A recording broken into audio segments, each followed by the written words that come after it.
సొంతిల్లు సొంతిల్లు అన్నది ప్రతి ఒక్కరి కల. ఇంతకుముందు చాలామంది ఎప్పుడైతే రిటైర్మెంట్ అవుతారో అప్పుడు సొంతిల్లుని కొనుక్కునేవారు లేదా కట్టుకునేవారు. కానీ ఇప్పుడు పెళ్ళైతే చాలు, బాబు ఇంకా సొంతిల్లు లేదా, ఎప్పుడు కొంటావు అని చెప్పి అడుగుతూ ఉన్నారు. ఎందుకంటే ఈ మధ్యకాలంలో సొంత ఇంటిని కట్టాలన్నా కొనాలన్నా కాస్త ఈజీ అయింది. ఎందుకు? Home loan. మన వద్ద అంత డబ్బు లేకపోయినా బ్యాంక్ వెళ్ళి హోమ్ లోన్ తీసుకొని మంత్లీ ఈఎంఐ కట్టుకోవచ్చు. ఆ లోన్తో మనమైతే సొంత ఇంటిని కొనుక్కోవచ్చు. అవునా? ఫర్ ఎగ్జాంపుల్, బ్యాంకులు కేవలం 6.5%కే మనకి హోమ్ లోన్ను ఇస్తూ ఉన్నాయి. For example, Punjab national bank, అదేవిధంగా ఐడిఎఫ్సి ఫస్ట్ బ్యాంక్లో వడ్డీ కేవలం 6.5% మాత్రమే. సో చాలా తక్కువ వడ్డీ రేటుకే మనమైతే హోమ్ లోన్ తీసుకొని కొత్తగా ఇంటిని కొనుక్కోవచ్చు లేదా కట్టుకోవచ్చు. కానీ ప్రతి ఒక్కరికి హోమ్ లోన్ వస్తుందా? ప్రతి ఒక్కరికి రాకపోవచ్చు. చాలామంది పాపం అప్లై చేస్తున్నారు, కానీ బ్యాంకులు ఆ హోమ్ లోన్ అప్లికేషన్ని తిరస్కరిస్తూ ఉన్నాయి. సో ఈరోజు ఈ వీడియోలో బ్యాంకు కనుక మన యొక్క హోమ్ లోన్ అప్లికేషన్ని తిరస్కరించినట్లయితే ఏం చేయాలి, అసలు ఏ కారణాల చేత బ్యాంకులు మన యొక్క హోమ్ లోన్ అప్లికేషన్ని తిరస్కరిస్తాయో మాట్లాడుకుందాం. ఫస్ట్ వన్, చాలామందికి ఈ కారణం చేతే హోమ్ లోన్ రావడం లేదు. అదేంటంటే CIBIL score or credit score. మన సిబిల్ స్కోర్ 750 కన్నా ఎక్కువ ఉంటే మాత్రమే బ్యాంకులు హోమ్ లోన్ను మనకిస్తాయి.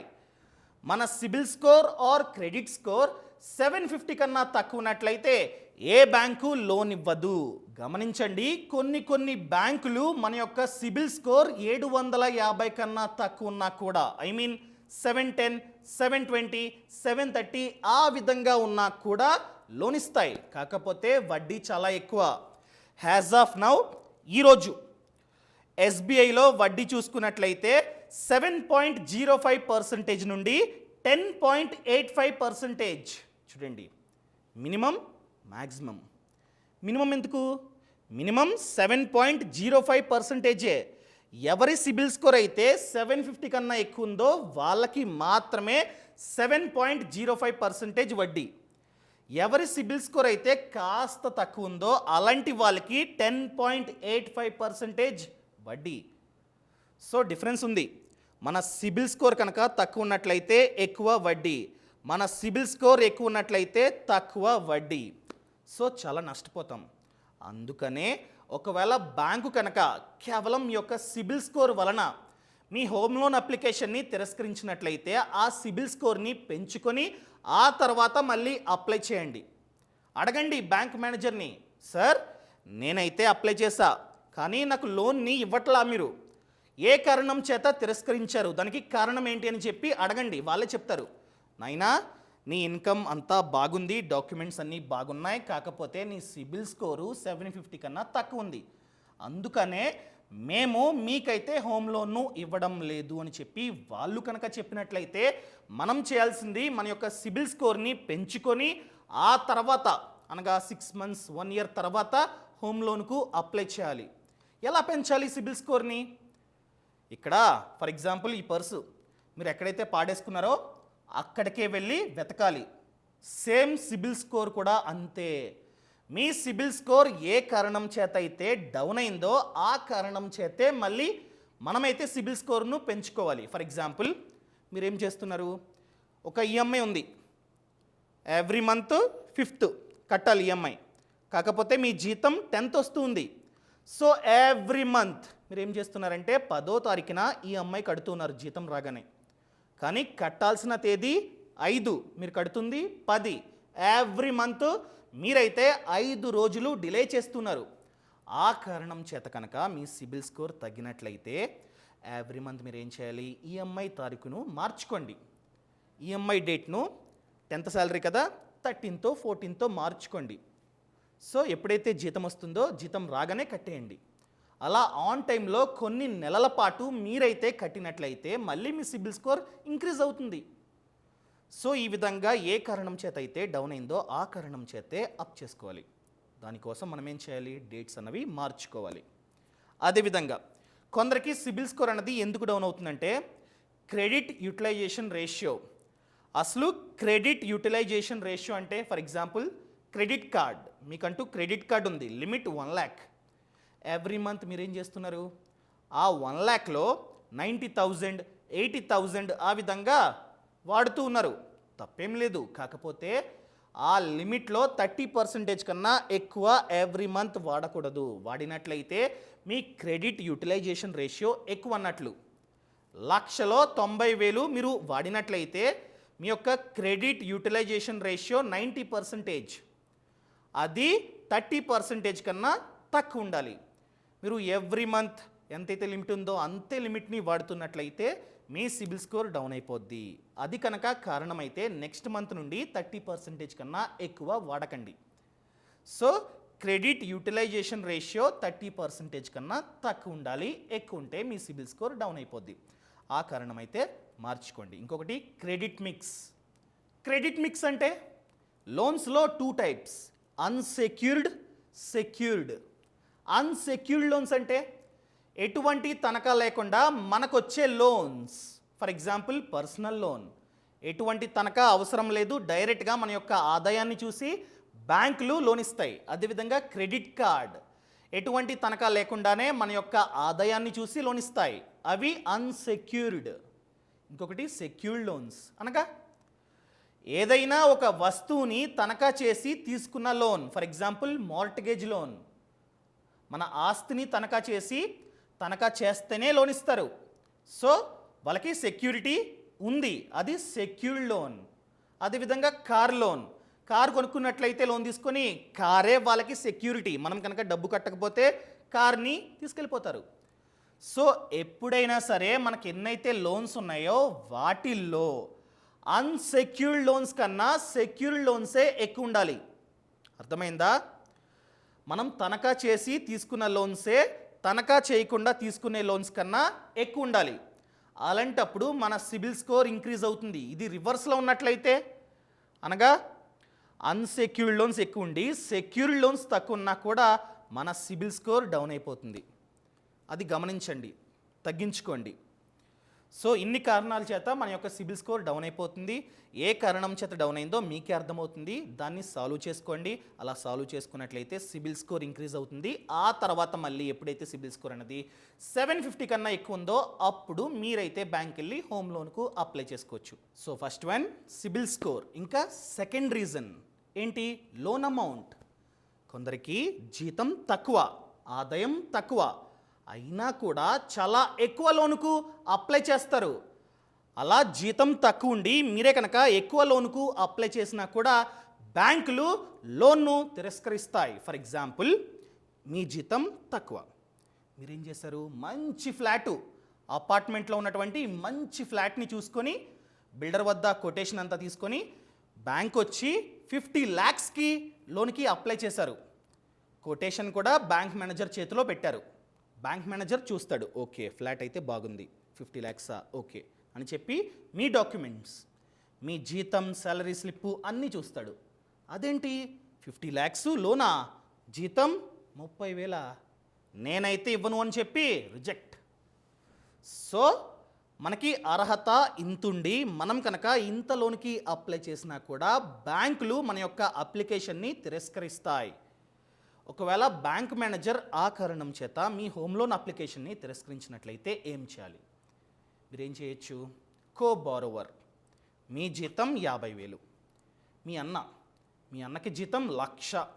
అలాంటప్పుడు ఏం చేయొచ్చు, మీ అన్నయ్యని కో బారోవర్గా పెట్టి మీరు మళ్ళీ అప్లై చేసుకోవచ్చు.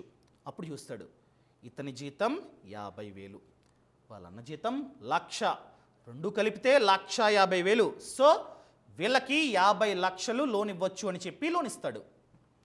కో బారోవర్ కింద మీ అన్నయ్య, తమ్ముడు, వైఫ్, లేకపోతే ఫాదర్, మదర్ ఎవరినైనా పెట్టుకోవచ్చు. అలా పెట్టుకొని హోమ్ లోన్కి మళ్ళీ అప్లై చేసినట్లయితే ఖచ్చితంగా లోన్ వస్తుంది. నెక్స్ట్ ఆప్షన్, కో బారోవర్ ఎవ్వరూ లేరు. అలాంటప్పుడు ఏం చేయొచ్చు, మీ జీతం 50,000 వస్తున్నట్లయితే ఆగండి మార్చి వరకు. ఎవ్రీ ఇయర్ మీకైతే హైక్ వస్తుంది. హైక్ వచ్చిన తర్వాత మళ్ళీ అప్లై చేసుకోండి. అలా హైక్ రావడం వలన కూడా మీకు ఎక్కువ లోన్ రావడానికి అవకాశం ఉంది. అదేవిధంగా ఇంకొక ఆప్షన్ ఏంటి, మీకు హైక్ పెద్దగా రాలా, చాలా తక్కువ వచ్చింది. అలాంటప్పుడు ఎక్కువగా డౌన్ పేమెంట్ కట్టి తక్కువ లోన్ తీసుకోండి. అది కూడా ఇంకొక ఆప్షన్. అసలు బెటర్ ఏంటంటే ప్రీ అప్రూవ్డ్ హోమ్ లోన్. ముందుగా ఎటువంటి ప్రాపర్టీని చూస్ చేసుకోకుండా బ్యాంక్ వెళ్ళి మీ యొక్క డాక్యుమెంట్స్ ఏమేమి కావాలో లాస్ట్లో చెప్తా, ఆ డాక్యుమెంట్స్ అన్నీ ఇచ్చినట్లయితే బ్యాంక్ మేనేజర్ మొత్తం చూసి ఓకేనండి మీకైతే 30 lakhs లోన్ వస్తుందని చెప్పి ఒక సర్టిఫికేట్ ఇస్తాడు. ఆ సర్టిఫికేట్ ప్రకారంగా మనమైతే ప్రాపర్టీని చూస్ చేసుకోవచ్చు. అది బెస్ట్. దాన్నే ప్రీ అప్రూవ్డ్ హోమ్ లోన్ అంటాం. ముందుగానే బ్యాంక్ వెళ్ళి అన్నీ ఇచ్చేసి ఎంత వస్తుందో తెలుసుకొని ఆ తర్వాత ప్రాపర్టీని చూస్ చేసుకోవచ్చు. ఇది బెస్ట్. ఇంకా థర్డ్ వన్, ఈ కారణం చేత కూడా చాలామందికి హోమ్ లోన్ రిజెక్ట్ అవుతుందన్నమాట. అది on going loans. For example మీకు already personal loan, car loan, business loan, ఈ విధంగా చాలా లోన్స్ ఉన్నాయి. ఎవ్రీ మంత్ 60,000 60,000 మీరైతే ఈఎంఐ కడుతున్నారు. మీ జీతం లక్షలో ఆల్రెడీ 60,000 ఈఎంఐస్ కడుతున్నారు పాత లోన్స్కి. ఈ సిచ్యువేషన్లో మీరే కనుక బ్యాంక్ వెళ్ళి హోమ్ లోన్కి అప్లై చేసినట్లయితే ఏ బ్యాంకు లోన్ ఇవ్వదు, రిజెక్ట్. ఎందుకంటే మీ జీతంలో 60% ఆల్రెడీ ఈఎంఐసే కడుతున్నారు. మీకు మిగిలింది 40%, అనగా 40,000. మీరు కనుక ఆన్ ది స్పాట్ లోన్ తీసుకున్నట్లయితే హోమ్ లోన్ని ఖచ్చితంగా ఈఎంఐ 20,000 ఆ విధంగా ఉంటుంది. సో మీకు మిగిలేది 20,000 మాత్రమే, సరిపోదు. అదంతా ఆలోచించి ఏ బ్యాంకు లోన్ అయితే ఇవ్వదు. దీనికి సొల్యూషన్ ఏంటంటే ఏమైతే లోన్స్ ఉన్నాయో వాటిని క్లియర్ చేసి ఆ తర్వాత ఎప్పుడైతే క్లియర్ చేస్తారో, ఎప్పుడైతే బ్యాంక్ అంతా అన్ని సర్టిఫికేట్స్ క్లియరెన్స్ సర్టిఫికేట్ ఇస్తుందో ఆ తర్వాత వెళ్ళి అప్లై చేయండి. ఓకేనా? అలాంటప్పుడు మీకు కాస్త ఈఎంఐ కట్టినా కూడా పర్సనల్గా ప్రాబ్లమ్స్ ఏం రావు. ప్రతి ఒక్క బ్యాంకు లోన్ ఇస్తుంది. సో క్లియర్ చేసి ఆ తర్వాత ఫ్రెష్గా అప్లై చేయండి. ఇది ఇంకొక కారణం. అదేవిధంగా మన లోన్ రిజెక్ట్ అవ్వడానికి ఇంకొక కారణం ఎంప్లాయ్మెంట్. ఫర్ ఎగ్జాంపుల్ కొత్తగా జాబ్ వచ్చింది, జాబ్లో జాయిన్ అయిన 2-3 months తర్వాత మీరు కనుక బ్యాంక్ వెళ్ళి అప్లై చేసినట్లయితే ఏ బ్యాంకు లోన్ ఇవ్వదు. ఖచ్చితంగా 1 year మనకి జాబ్ వచ్చి 1 year అయి ఉండాలి, అప్పుడు మాత్రమే బ్యాంకులు లోన్ ఇస్తాయి. అదేవిధంగా మీరు ఎప్పటి నుండో జాబ్ చేస్తున్నారు, బట్ 3 months ఒక కంపెనీ, 4 months ఒక కంపెనీ, 6 months ఒక కంపెనీ, ఈ విధంగా మారుతూ ఉన్నట్లయితే అస్తమాటు ఏ బ్యాంకు లోన్ ఇవ్వదు. మీరు ఈరోజు అప్లై చేస్తున్నట్లయితే ఈరోజు ఏదైతే కంపెనీలో ఉన్నారో ఆ కంపెనీలో లాస్ట్ 1 yearగా ఉండాలి, అప్పుడు మాత్రమే బ్యాంకులు లోన్ ఇస్తాయి. ఇలా మారుతూ ఉన్నా కూడా ఏ బ్యాంకు లోన్ ఇవ్వదు. దీనికి సొల్యూషన్ ప్రెజెంట్ ఏదైతే కంపెనీలో ఉన్నారో ఆ కంపెనీలో 1 year కన్నా ఎక్కువ కాలం పాటు ఉండి ఆ తర్వాత అప్లై చేయండి. ఎప్పుడు? ఒకవేళ బ్యాంకు కనుక మీ యొక్క ఎంప్లాయ్మెంట్ని చూసి తిరస్కరించినట్లయితే అప్పుడు మీరు వెయిట్ చేసి 1 year తర్వాత అప్లై చేయాలి. ఇది ఇంకొక కారణం. ఇంకా లాస్ట్ వన్, డాక్యుమెంటేషన్. చాలా డాక్యుమెంట్స్ కావాలి. ఎలాంటివి? Aadhaar card, pan card, income tax returns, income proof, property papers, ఇవన్నీ కావాలి. అదేవిధంగా లాస్ట్ 6 months యొక్క బ్యాంక్ స్టేట్మెంట్, ఇవన్నీ కరెక్ట్గా ఉంటే మాత్రమే బ్యాంకులు లోన్ ఇస్తాయి. మీ జీతం చాలా ఎక్కువ కానీ మీరు శాలరీ స్లిప్ని సబ్మిట్ చేయాలా, వాళ్ళకి ఎలా తెలుస్తుంది మీకు జీతం వస్తుందని? సో అవన్నీ కరెక్ట్గా ఉంటే మాత్రమే లోన్ వస్తుంది. దానికి సొల్యూషన్ అన్నీ కరెక్ట్గా ఉండాలి. Aadhaar card, pan card, last 3 months యొక్క శాలరీ స్లిప్, ఫామ్ 16, అదేవిధంగా లాస్ట్ 2 years యొక్క ఐటీ రిటర్న్స్, అదేవిధంగా కొటేషన్. మీరు ఏదైతే ఫ్లాట్ని కొనుక్కుందాం అనుకుంటున్నారో ఆ బిల్డర్ ఒక కొటేషన్ ఇస్తాడనమాట. ఆ కొటేషన్లో మొత్తం A to Z వివరాలు ఉంటాయి. ఆ ఫ్లాట్ ఎక్కడుంది, స్థలం ఎవరిది, మొత్తం మంచి ప్లేస్లో ఉందా, ఎన్ఓసి ఉందా, మొత్తం ఉంటాయి. ఆ డాక్యుమెంట్ కూడా కరెక్ట్గా ఉంటే మాత్రమే బ్యాంకులు లోన్ ఇస్తాయి అన్నమాట. సో అన్ని డాక్యుమెంట్స్ మీరైతే కరెక్ట్గా ఇచ్చినట్లయితే అప్పుడు బ్యాంకు లోన్ ఇస్తుంది. ఓకేనా? సో ఈ కారణాల చేత మనమైతే మన అప్లికేషన్ రిజెక్ట్ అయినా కూడా ఇంకొకసారి ఈ కారణాల చేత ఇవన్నీ చేసి ఇంకొకసారి అప్లై చేసినట్లయితే ఖచ్చితంగా హోమ్ లోన్ వస్తుంది. ఎవరైనా సరే కడుతున్నావా అంటే కడుతున్నా అని చెప్పండి. సో ఇదన్నమాట మ్యాటర్. మీకు కనుక హోమ్ లోన్ గురించి మొత్తం ఇన్ఫర్మేషన్ A to Z ఇప్పుడు తీసుకుందాం అనుకుంటే ఎటువంటి డాక్యుమెంట్స్ ఉండాలి, ఏ బ్యాంకు బాగుంది, అన్నీ కావాలనుకుంటే ఇప్పుడే కింద డిస్క్రిప్షన్లో లింక్ ఉంది, ఫ్రీడమ్ యాప్.